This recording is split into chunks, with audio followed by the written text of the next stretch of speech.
Hi, this is Heather Box from the Million Person Project. And the Million Person Project is a global project about love, storytelling, and connecting change makers. And I am here today with someone that I've known for a very long time, Cary Fukunaga. And Cary Fukunaga is a writer and director. And most recently, he has directed Beast of No Nation and the first season of True Detective. And we are here today to talk about the power of stories. So, hi, Cary. Hey there. Thank you so much for joining us. So I'd love to hear about why you're a storyteller. Why did you get into the field of storytelling? I started writing, I think when I was in 5th grade or 6th grade, just for fun, not part of school, making up stories and putting them down, and started participating in sort of like fictional writing contests and things like that. I think when I was 14, I wrote my first long form story, which is a 60-page sort of Civil War love story. And then I enjoyed it. I wasn't really like a big academic. I wasn't really a big jock. I just sort of, play whatever sports that were interesting to me. But I think sort of my real escape was those bits of writing I did when I was younger, the storytelling. Something that I've noticed about your work, that I'm sure a lot of people have noticed about your work, is that it's dealing with the parts of humanity, of ourselves, that a lot of times we don't see on TV. So it's a lot of like the darker undercurrents of us. Is there a reason why that's something that you explore, or is that something you explore? Yeah, I suppose if you'd just seen my movies, you'd think I'm a pretty dark person. I mean, you've seen Nombre to True Detective, and obviously the content in the child soldier story, Beast of No Nation. But I don't know if it's always been sort of the goal to tell those darker sides of our conscience, or our sort of, that duality between, what we aim to be in life and sort of our weaknesses that sort of make us sort of more complex human beings.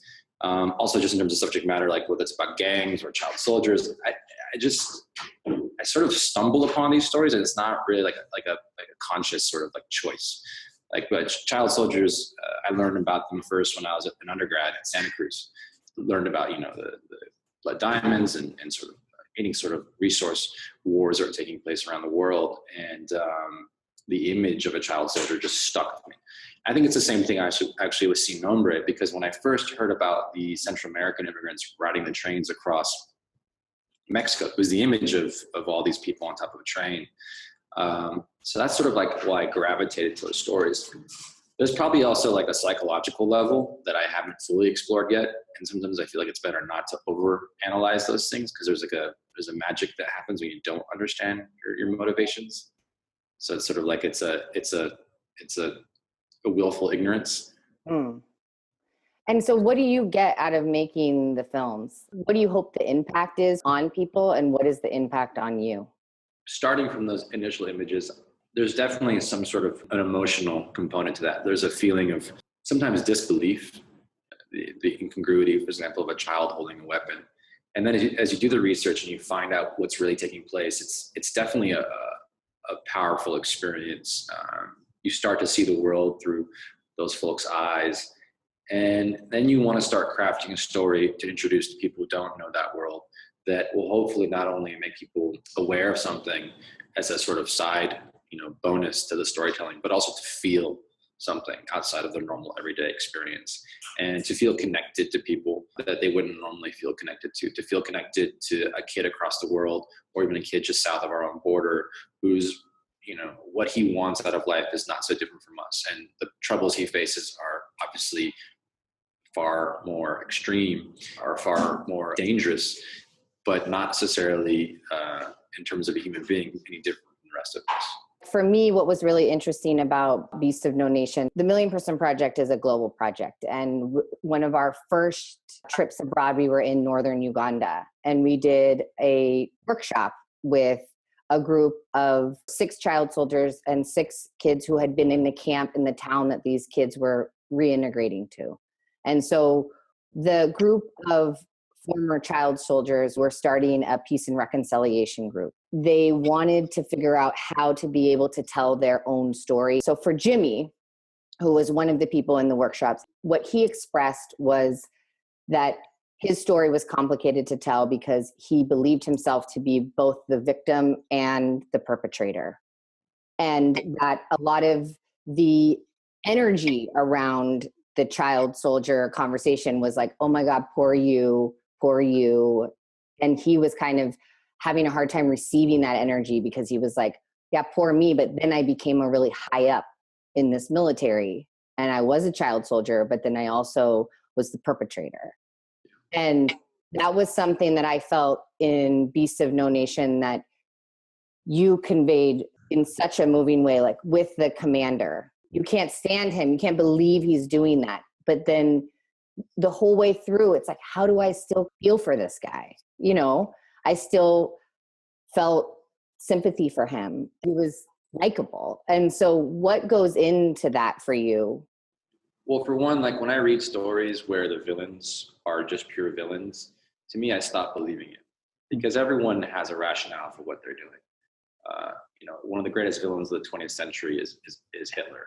And if you really looked into the psychology of Hitler, I'm not by no means defending him, but in his own mind, he was not an evil person. And to many people, he was a hero.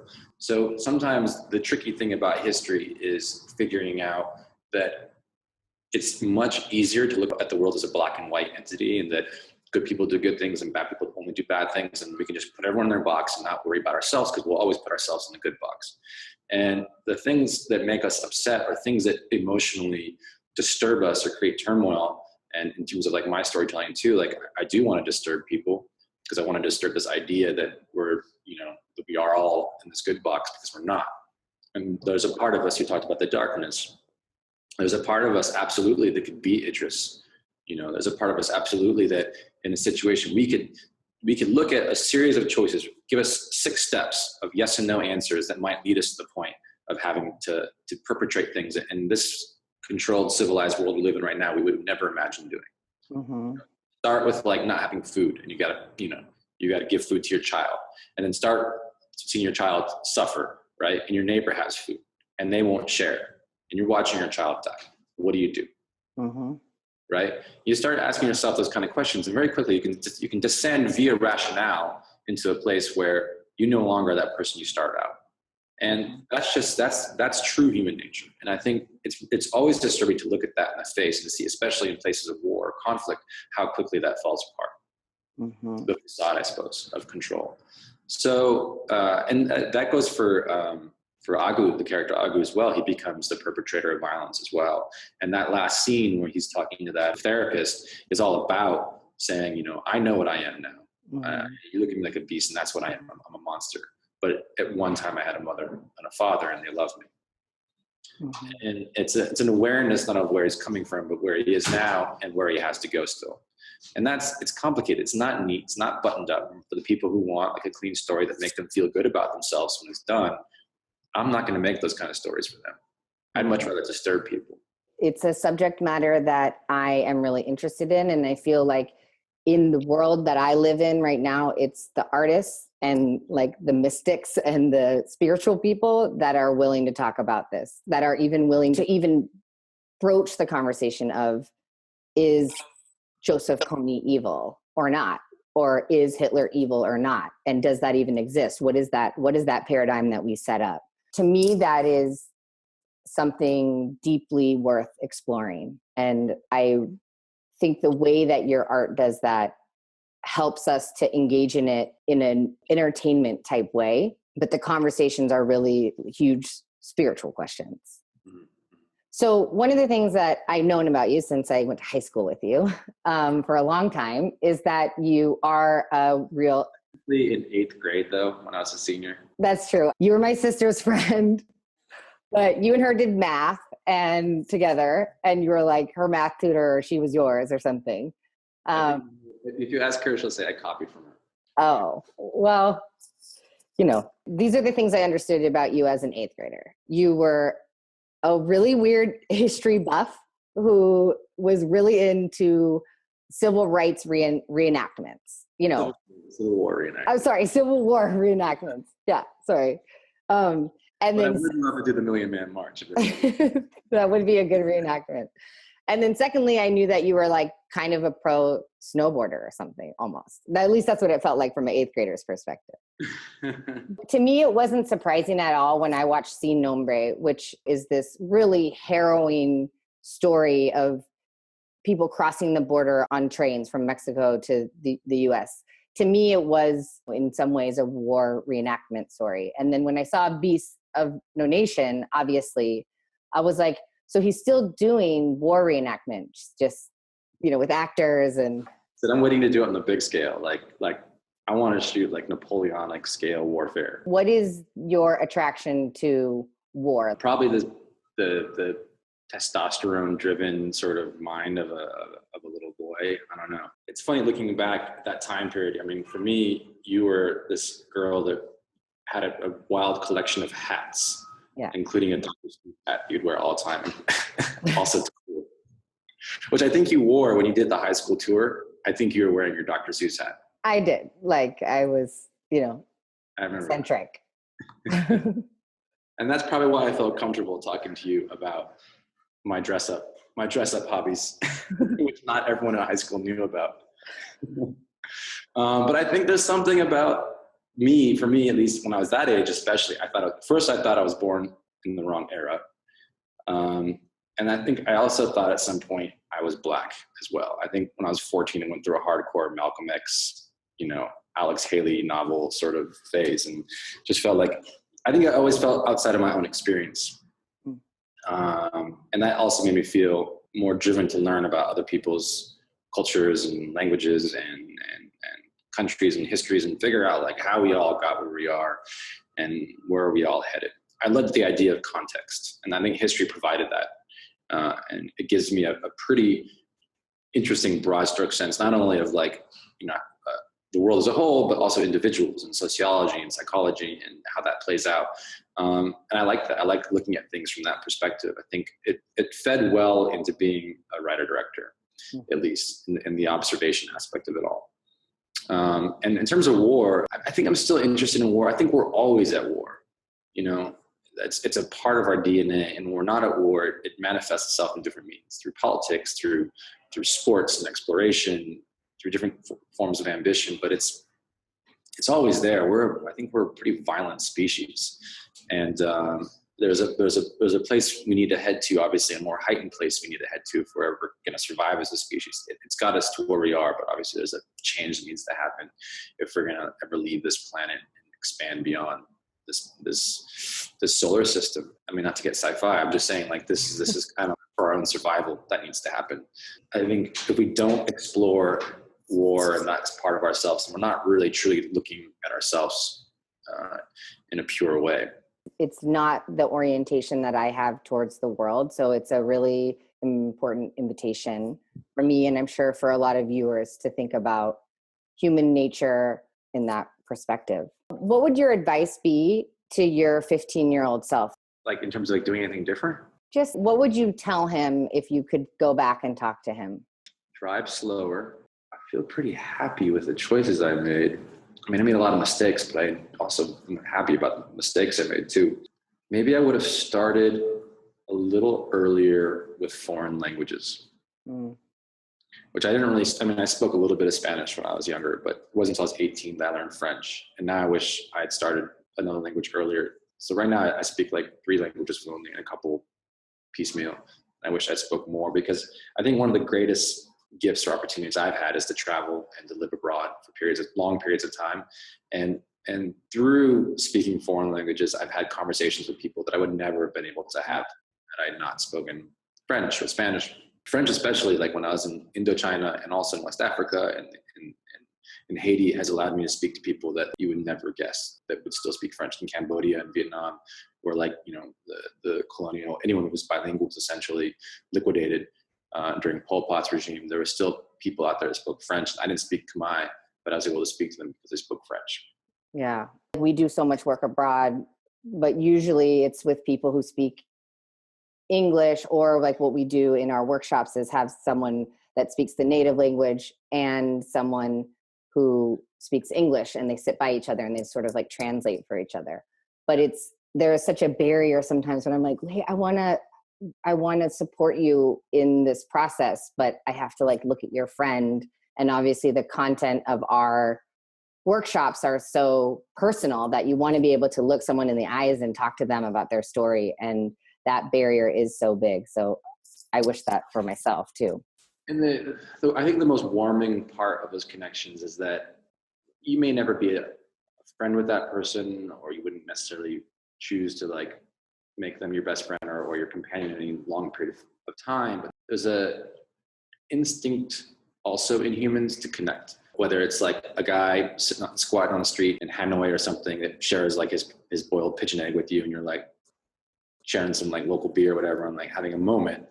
This person is just curious. They want to know about you. And like, you could go to any country that right now, say America feels as an enemy, you know, or as a potential enemy, whether they're villainizing, you know, the Russians or the Iranians. You go there and any sort of like American off the street, any Persian off the street, put them together, the initial instinct will probably be just to connect. Like, who are you? What are you about? What do you like? And there's this warmth that takes place when that connection happens. And it's just like, so many conflicts of the world would be sort of eliminated by just more human contact on that level. Mm-hmm. Seeing how much more alike we are than how different we are. I agree. And it brings me to my final question for you, which is, you do go to places that the people who watch your movies will likely never go. And your perspective is influencing your viewers in such a way. And so what do you feel like, when you think about that, what do you feel like your responsibility is? I don't want to be overly politically correct. For one, you know, being from the Bay Area, there's like almost the point of fascist sort of political correctness that I'm aware of, having grown up with it. And, you know, I'm sure I've got a lot of criticism in my films for whatever, portraying Africa as another place in conflict or whatever it is that I do wrong, you know. But it's like, my most important thing when I'm there is, how do I make it as authentic as possible, especially being an outsider?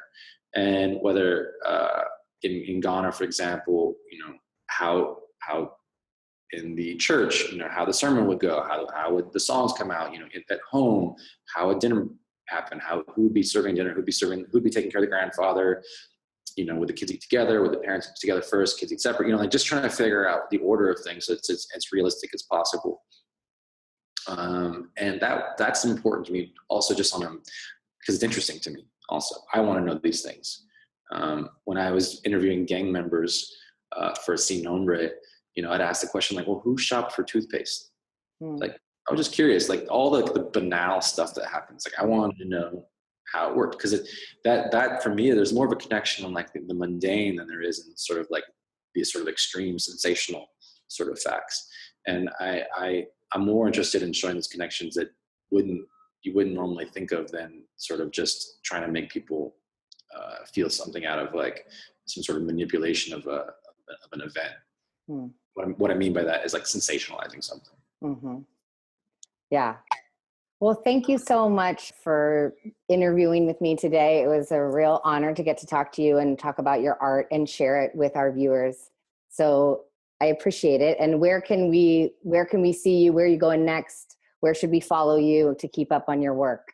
God, I think next I might be going to 1890s New York. Oh, wow. Lower East Side.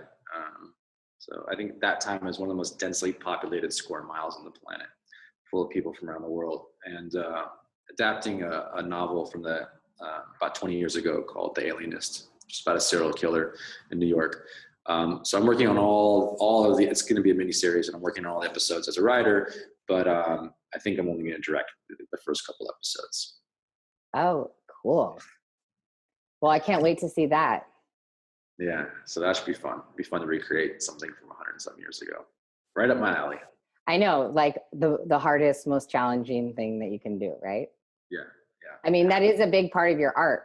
You don't do anything that's easy, do you? There's a part of me that really wants to do something easy, like in a really nice Caribbean island somewhere, a nice resort. But I don't think any good stories come out of those kind of places. You just get lazy, is what I mean. So right now, while I have the stamina. Yeah.